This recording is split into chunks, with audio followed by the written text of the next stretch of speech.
This first question comes from somebody that you are both very familiar with and somebody who was actually recently on our podcast. And here's a question from Rusty Howes. Hey, Jen and Alex. A lot of people don't know I own a lot of harmonicas and sort of know how to play it. I think Wes Gabrielsen does too. Anyway, besides pickleball, what do you guys enjoy doing? I like being up in the mountains fishing. I like fishing and kind of the nature stuff. Even though I live in Oceanside, right, and I see the ocean, I rarely go there, but I do. So I like the mountain stuff. Whereas you, what do you like, Missy? This is one of the actually kind of many very opposite things about Jennifer and I is that I really like the ocean. So I like to go to the beach. I like to walk at the beach. Anything with the beach and the sand and the waves, I'm pretty much good. And the traveling? Meh. To the beach, to her local beach. She's content. And I'm like, I think I need to go to another country. That sounds fun. And she'll say, oh my God, that sounds terrible. Yeah, I'm like, better you than me. Yeah. But I'll travel to a pickleball tournament. That travel sounds good. Yeah. All right, so this next question, it comes from another legend in the world of pickleball. Here's one from Wes Gabrielsen. Hey, Jen and Alex, Wes here. Hope you guys are doing well. I've got a couple of questions for you. First of all, what is your favorite tournament to play in throughout the year? I pretty much like all the tournaments. U.S. Open is just a lot of fun overall, and fun atmosphere and all of that. Nationals will always hold a place near and dear to my heart since it's the first one, and we've had so much success there. Right. So I would have to say maybe a toss-up between those two for just really different reasons. Yeah. I probably would have nationals historically, because I kind of like pickleball history, that, it was like the first one. It was the only one, right? The big nationals in 2009 that started for our sport. And then each year it's grown, and, tons of volunteers that got it going and made it happen. So I think that one's awesome. But, it's really cool. We talked earlier before we went on air about the new pro series or pro tours, and so many more tournaments that are coming up. And it's just, all of them are just awesome for our sport and letting more people know and play that just love this sport. Yeah. We actually have another question from Wes. Second of all, what is your favorite drill that you like to do individually? All right. I'm going to let Jennifer answer this one. All right. Well, actually, I just did a blog post on my favorite drill, which is my one and only favorite drill. Which is why I thought I'd let her answer it. So it's sort of like a form of skinny singles, and in fact, I'll do a shout out. So my blog is at allpickleball.com, and especially with what's going on now about keeping distance and only maybe playing singles, but it's a form of skinny singles, and it's really realistic in your play of doubles or singles, and so Alex and I actually play it all the time, and I would say that's probably the one that we do all the time. Well, because it's both of our favorites. So. Yeah, and then so it's like, okay, we both did it. Okay, we're done. Let's go to lunch. Yeah, so I think that's a good one. All right, so we actually have one more question from Wes, and let's go with Wes's final question. Who knew he was super gross? I know. And then number 3, what is your favorite tournament snack? Hope you guys are doing well. Love you guys. Take care. And Alex, yeah. That is so awesome. Wes knows, like, we celebrate and we put your hands up and you're like, take that. Oh, that's so funny. And any of those players that have been around for a few years, they all know our favorite snack. Yeah, they sure do. And Wes is a great impersonator, so I think you got a pretty good look of what we do right there. Yeah. So if you have not been around us too much at a tournament, you would not know, but our favorite snack is peanut M&Ms. Yes. A lot of people think they're not so healthy, and maybe they're not so healthy, but in my opinion, and honestly, that's the one that counts. Yes. I think they're great because the peanut gives you the protein, the chocolate it makes it yummy. Yeah. And the hard coating, it doesn't get all melty and all of that. And so the sugar gives you that little short-term burst, the protein, the long-term burst. Oh. And maybe I've just made these excuses so I feel better. For years, so we go to Costco, and get like the 5-pound bag. And so I remember like when you're Brian Ashworth and Chris Miller, like, and Wes, and they're like, hey, Jen, like. And most all of the players. Yeah. So where you guys camped out, right? Because we can drive to National, so we bring all the stuff, right? So we find this corner, and so they know where we are, and then in between their games, they too come get a handful of our favorite snack. Yeah. So I think it's a lot of people's favorite snack. So the fact that it sounds like a 5-pound bag of M&Ms, we don't get to eat that much of it. It's a lot of other players as well. Yeah, we share. Well, this next question comes from another great player in the world of pickleball. Here's one from Christine Barksdale. Hi, I'm Christine Barksdale, and I'm excited to be able to ask Jen and Alex a question today. The forefront of my mind is that, women's doubles is typically known as a power, fast-paced game. And really, that's what I attribute to the early success of you guys. You guys really made it what it is. So what I want to know from you today is, what strategy do you recommend players use against an attacking power-type team, such as you guys? And secondly, what drills would you recommend for them? How could they learn how to neutralize in a power-attacking team? And that's what I want to know. I look forward to hearing your answer. Thanks a lot. Oh, yay, Christine. We've played against Christine a bunch, and I have to say her hair is really getting long. Yes. I think we've been playing against her forever, actually. Yeah, her and Joy. Joy Lysine would be, we probably played them in the finals a time, the years. So it seems like she should be answering that question. There you go. But I love it. So thanks for the question. And so when Alex and I cruised in, we had some tennis background, but we would hit hard, we would charge. In fact, for our first couple years, I didn't even know how to do a third shot drop. So we're always taught, like, if you're doing something and it's working, you just keep on doing it, right? We just keep on blasting it. But then, the players were getting a little tired of maybe losing or whatever. So they're like, okay, we got to figure it out. So then they would absorb our power. And then then I had to learn how to do a third shot drop. And I had to. Even a dink. Yeah. And I had to embrace the whole dink. She's still working on that. Exactly. So it's interesting. So you have to adjust, because you're always going to come along that, is either hard or soft. So that's why you have to have both. But nowadays, I kind of sometimes on social media, I hear people talk about some players that, they hit super hard all the time, and like, this is a new thing. And I just laugh, because we did it, right? And we've been doing it 11 years. But even before we showed up on the scene, there was people doing that same thing. So the whole, drive your third and stuff is not new, not created by us. And it's good to have a good variety of a game. Yeah, it's, I think, like a little bit of a roller coaster, as far as there's driving, there's not driving, there's driving, like the thirds, or just a lot of the hard shots. Right. Maybe it's being done a little better now. Maybe more talked about, or whatever. But I guess to answer her question, that would be important. I would think just have balls driven at you and try to absorb them, try to block them, try to just take the pace off of them and be able to pop them back into the kitchen. And a drill for that is just find somebody who wants to hit hard balls at you. Right. It's sort of the whole reset, right? Because you always want to give them what they don't want, right? So if you're playing against that banger or whatever you want to call it, you can't give them that. So it's like, okay, so you got to figure out how to get them out of their comfort zone. Right. So there you go. Now we have a couple questions from a fellow Pickleball Hall of Famer, and this is from Steve Paranto. Hey, Alex. Hey, Jennifer. Steve Paranto here. I'm with another pickleball friend, Mark Sendelback. It's raining here for a few days in Oregon, so we're out fishing instead of playing pickleball.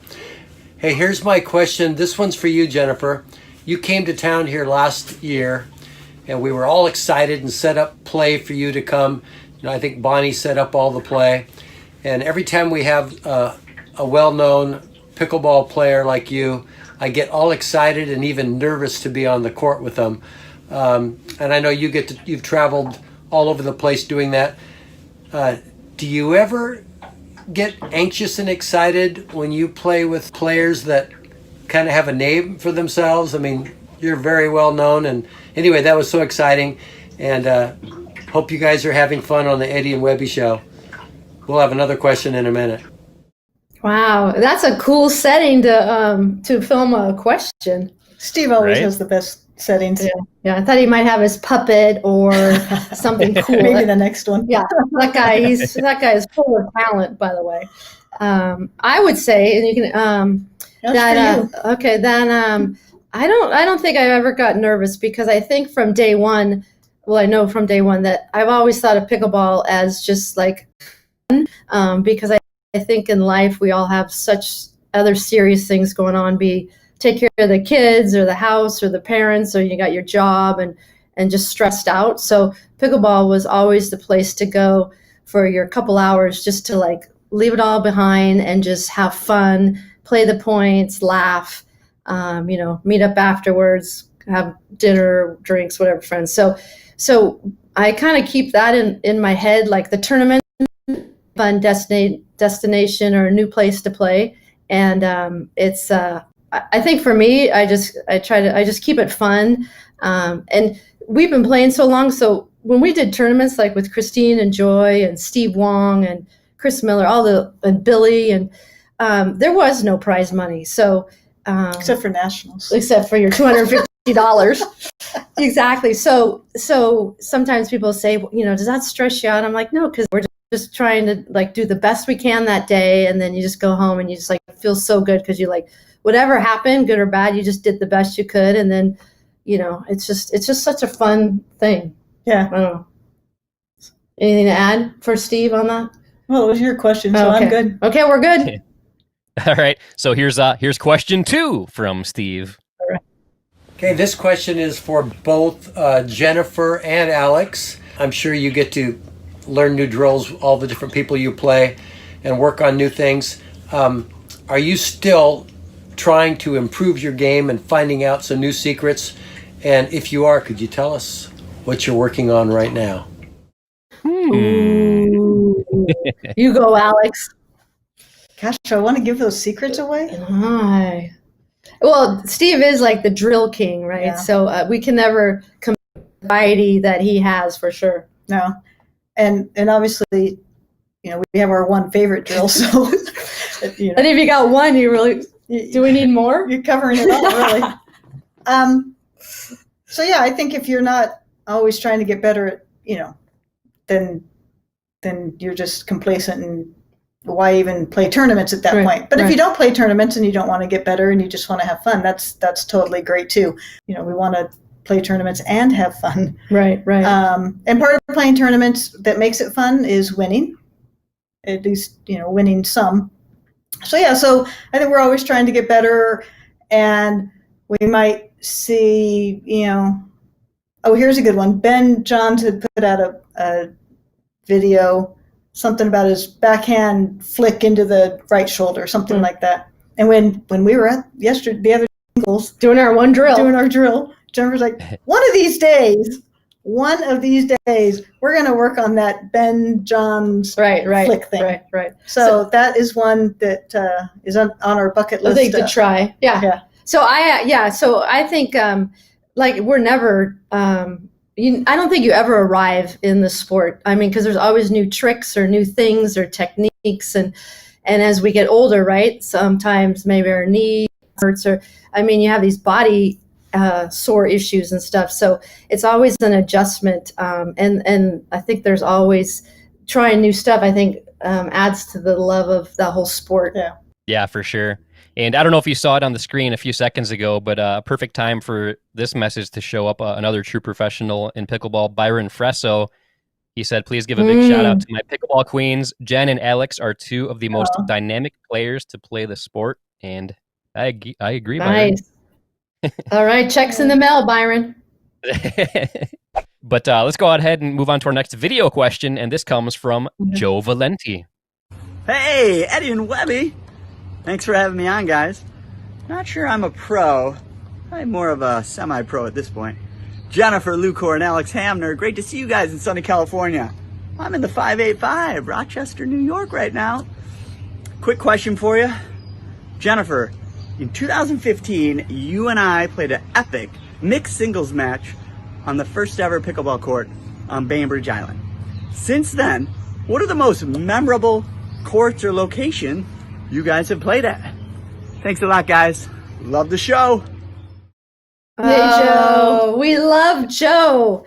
Oh my God, that's So fun to see him. that's going back in the history Yeah. books. That guy, he's full of energy and positive vibes for sure out of Rochester, New York. But yeah, so Joe and we were doing one of the indoor SeaTac tournaments, and we had, I think it was on a Friday, and Joe and I were like, let's drive to Bainbridge Island and see if we could find the original court, right? Because there's no map to it, right? It's on private property. And so made a few calls, blah, blah, blah. And we show up, and then Joe had his video stuff. And so he has got this great video of us playing on court, which is, is the asphalt is from 1930, right? The original court. So it's a little porous, and there's some trees and some obstacles in the way. Just a few. Yeah, and we had the best day. And yeah, traveling with Joe is awesome, and we definitely miss not seeing him. So I can't top that location, and you've been there several times. Yeah. The only one that would come close would be Barney's court. Right. Barney McCallum, the other, or another of the three founders, and his Bainbridge house is about 5 houses down, and he's got a court there, and we really enjoy playing there. Right. Same, hidden within the trees, and such historic. You just look there and you can just remember, in the 60s, 70s, all the years and all the fun they've had there. So those are definitely two important places. Nice. Yeah, that must have been incredible to play, like where pickleball was born. I mean, like how did that feel being there? Yeah. In fact, so when It's awesome. said, when Joe and I showed up, right, because that was our first time ever there, and I got on my knees and I totally kissed the court, because it's kind of like Mecca. Because when you just love something, you're like, you look around, and you're like, oh my gosh, this is where it started, and we are totally in that location. Yeah. Yeah, that is awesome. And I've seen the video. I went down the YouTube wormhole not too long ago. Like I looked both of you up on YouTube. I always like to research our guests before they come on, and that was one of the videos I watched. And that's so cool that you guys got to play on that court. That is so cool. Another fun time on that court, though, is in 2015. It was the 50th anniversary. Do I have that right here? Of pickleball. Yeah. And friends with Barney until he passed away late last year. But we went up to visit him like we would do.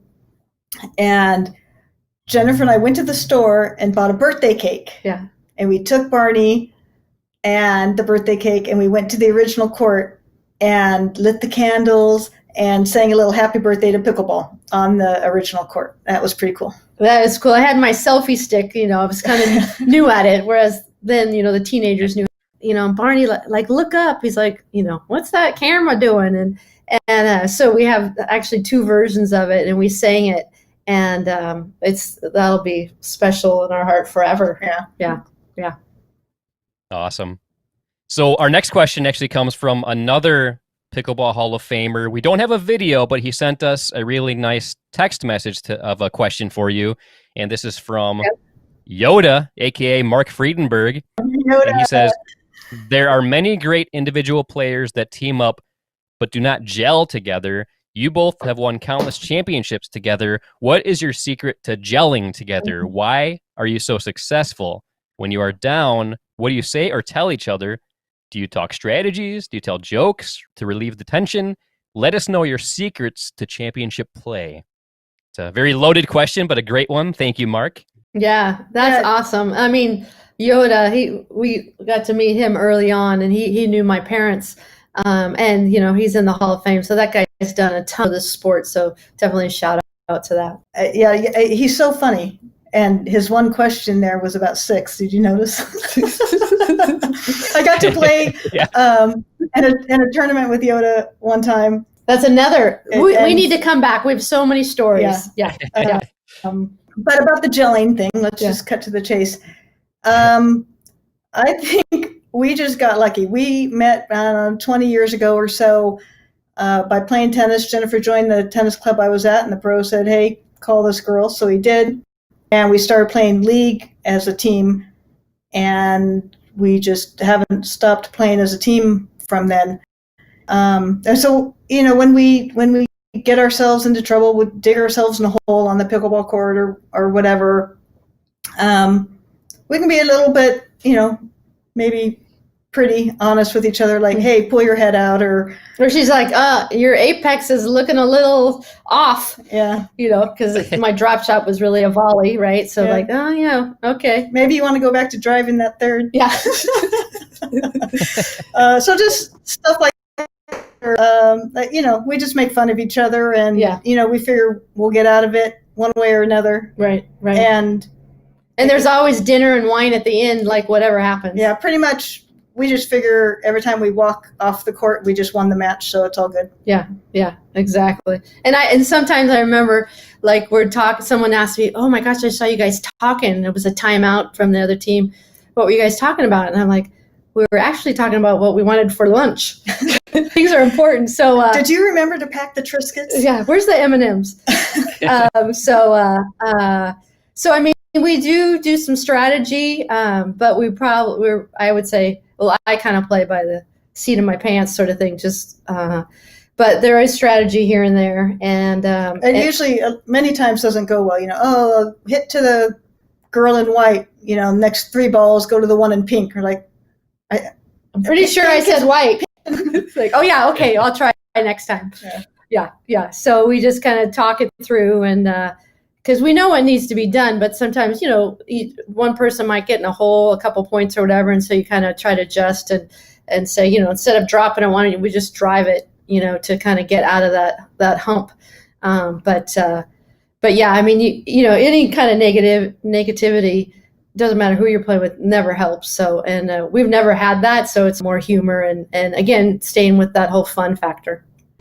This next question comes from a couple of very special people. They are longtime pickleball instructors and ambassadors, and they actually just so happen to be Jennifer's parents.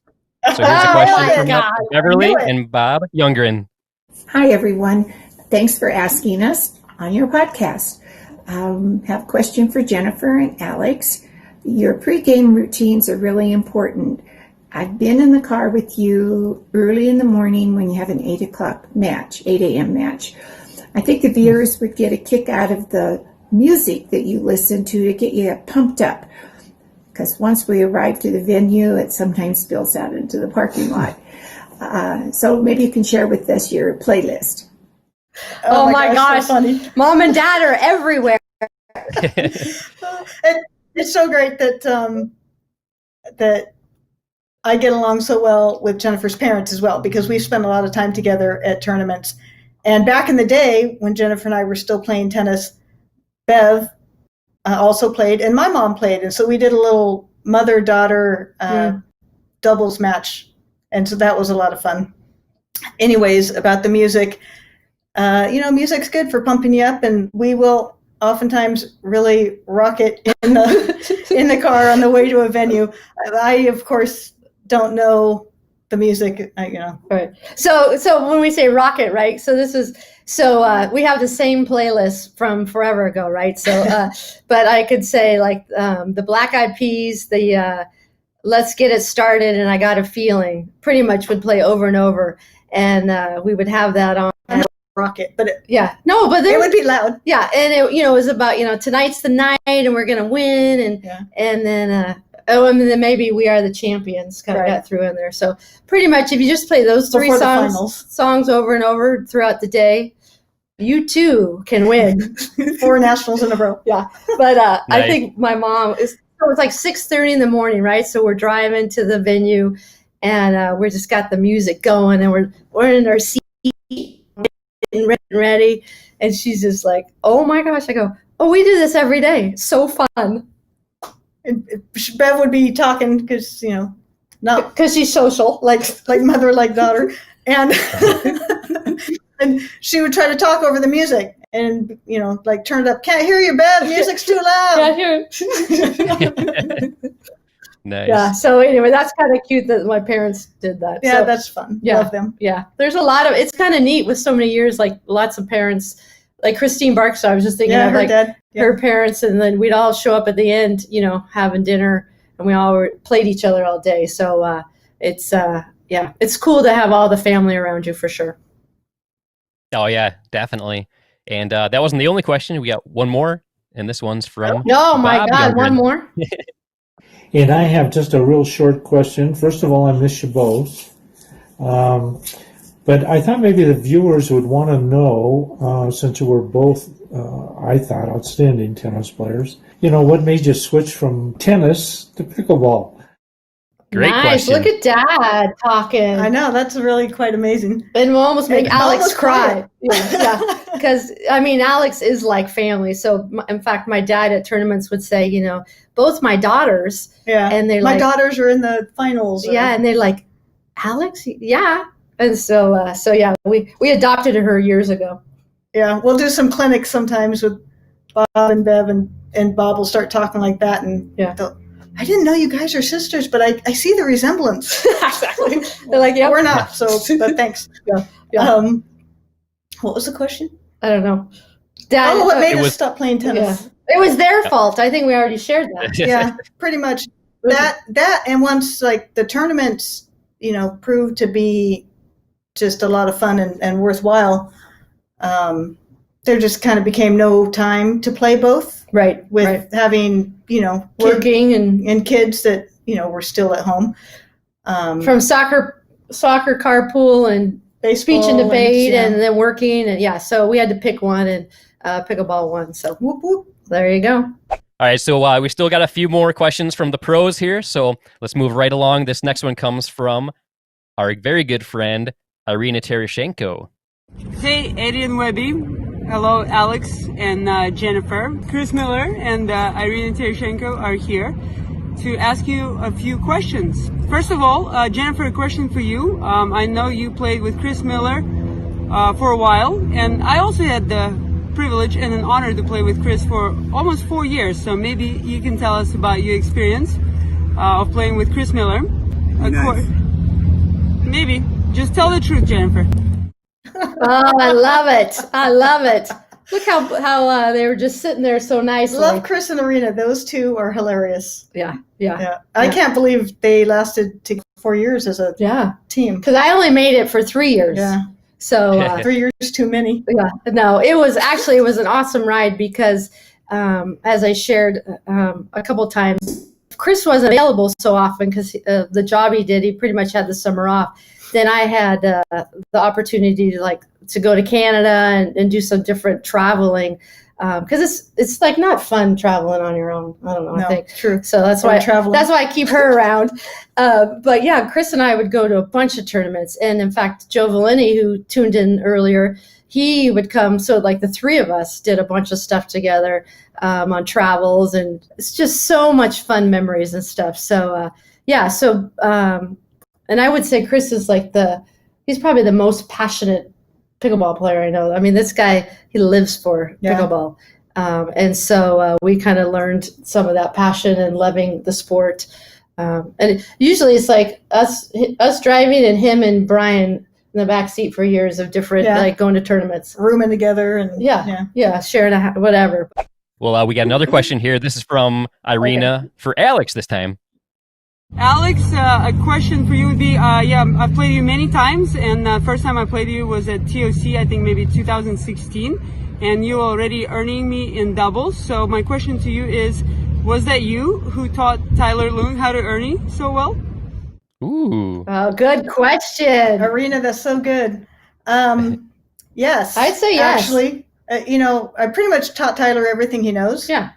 So it's he's lucky that he got partnered up with me when Wes had to pull out of a Grand Canyon State Games a few years ago. So Tyler, you're welcome. Yeah.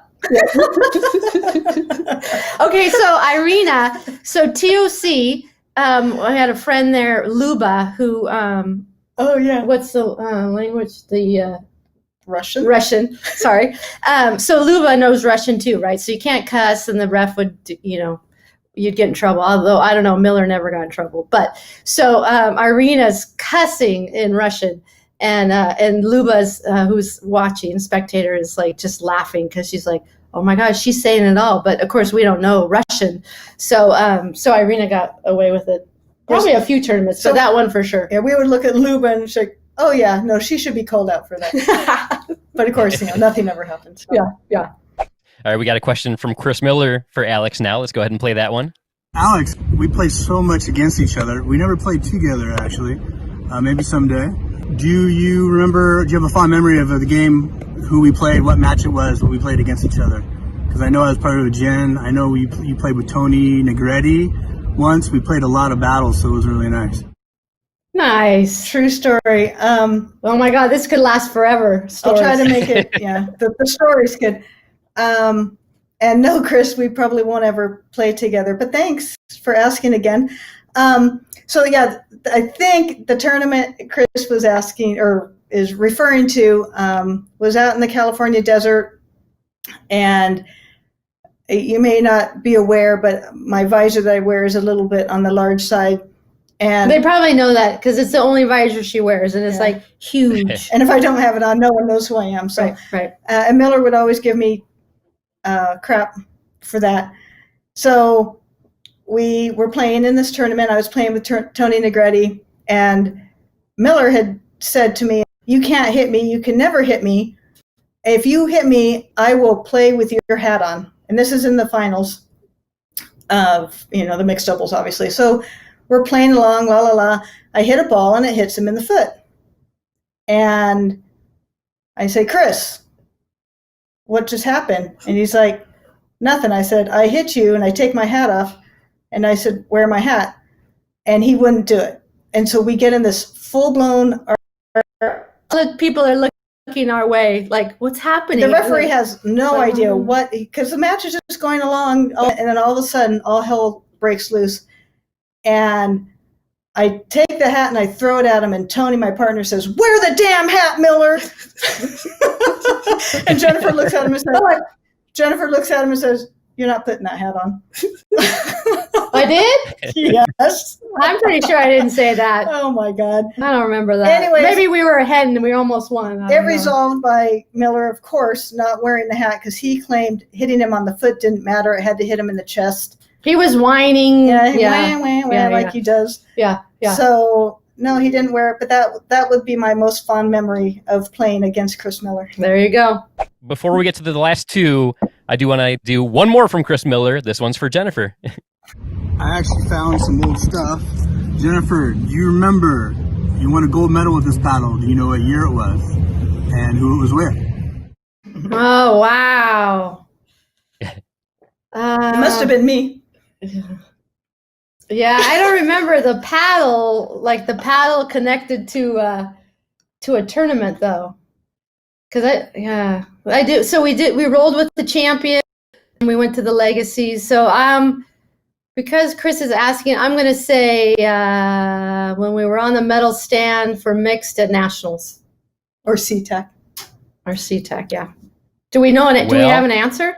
Yeah, does he know the answer? We actually do. We do have an answer, Okay. So here's Chris Miller with the answer. Okay. So the answer to the question, and you have a nice paddle here, you can probably see it here. It was with Alex, I believe, because it says women's gold, and I have your autograph signature, and it's funny that I have it, and it's a pretty cool paddle, and if you need it back, you let me know, I'll get it back to you. Actually, Jennifer, my first paddle was one just like this, maybe blue one. Chris Miller gave it to me, and it also had your signature, so That's right. pretty interesting fact. Hey, right does this bring back memories or what? You can probably talk about this for a while too. And a shout out to my sponsor, Power Balance. I got to do it. All right, guys. Oh my God, that is so Oh my God, funny. that is classic. Yeah, That's great. that signed one is like priceless. Like I have this one I was gonna tote for fun. Like I was thinking about going back to the old wooden. This is a swinger with a little cord on that. So Nice. Oh, that's funny, Chris and Irina. Yeah. In fact, I remember Irina's like, okay, she got talked into playing. Okay, I'll play. Just give me a paddle. And then Miller's like, okay, Jen, give me some of your paddles. So there's like, there. Thank you guys for putting in those questions. That was very cool of you too. I know we're running out of time, but there's two very special questions. I wanted to try to get to those real quick. Hopefully you guys can stick around for those two. Here's one from Tyler Loong. Alex and Jen, my two favorite people. Hope you guys are doing well. So this question is more geared towards Alex since I'm her favorite mixed doubles partner and Jennifer Lucore does not like to play with me. She has actually never asked me to play. So this question is for you, Alex. Obviously, when we play doubles, we have to play down low with the younger people. I think I also have heard you say you enjoy doing that. What is the difference between playing with the seniors pros versus the younger pros? And why do you enjoy playing with the younger pros so much? Wow, Tyler, that's the guy that you taught, remember? Yes. That is an awesome question. It is. And Tyler's an awesome guy. We've been partners for a couple years. I think it's pretty much come to an end, but Tyler and I are still sponsored by Vulcan together, so that's cool. Not completely gone from my life. What I like about playing against the younger crowd is I don't get to do it. In tournaments, if I play in seniors, and a lot of those younger kids are kind of fun. And of course, playing with Tyler is amazing. That guy's got some game. He's got so many fancy shots. Oh, yeah. He's so fast. Yeah, he's a total stud. Yeah, and it's so fun. He's so just exciting to watch that being on the court, with him is a lot of fun. Before we say goodbye to you guys, we do have one final question here, and this comes from none other than Simone Jardim. Hi, Jen and Alex. First of all, miss you guys. I can't believe that we haven't seen each other in such a long time, probably since Nationals. But anyways, looking forward to seeing you guys soon. I wanted to say that I have a question for you guys. I'll get to it eventually. But first, I just wanted to say how much I appreciate you guys. I love you guys. Since day one when I came into pickleball, you were both extremely supportive of me and extremely nice. Alex even coached me a little bit, and we just got to know each other, and I am very honored and privileged to be your friend. I watched pickleball before I came into the world of pickleball, and I watched a bunch of you guys' videos and all of your championships and everything that you accomplished so far. And I know that you have lots more in store. But one thing that I loved was one time I watched you guys on the road or doing something like that. And I wanted to see if you guys could share some of the stories that you have had while getting on the road together and, packing up and going places. Anything I would love to hear. I think your guys are amazing, and I love you and miss you so much. See you soon. Bye. Oh, wow. Love you so much, Simone. Yeah, that's so cool. Yeah. Yeah. So not only did we help Tyler get to where he Right, is, and we coached Simone. Yeah, and we've coached Simone. And then she watched all our videos. Oh, that's so sweet for those words. But I mean, just like, meeting people. I mean, I don't know. We don't got time for crabby people. So you got to have fun and welcoming, all the new. And oh my God, talk about a superstar. She's plugging away and making it, truly amazing. Yeah. So road trips.